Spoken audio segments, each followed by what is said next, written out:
آپ علیہ الصلاۃ والسلام نے ارشاد فرمایا اللہ تعالیٰ ابو بکر پہ رحم فرمائے، جناب ابو بکر صدیق رضی اللہ تعالیٰ عنہ ان پر رحم فرمائے اس بات پہ کہ انہوں نے اپنی بیٹی میرے نکاح میں دی،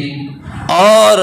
آپ نے فرمایا اللہ تعالیٰ ابو بکر پہ رحم فرمائے کہ انہوں نے حضرت بلال رضی اللہ تعالیٰ عنہ کو خرید کر آزاد فرمایا،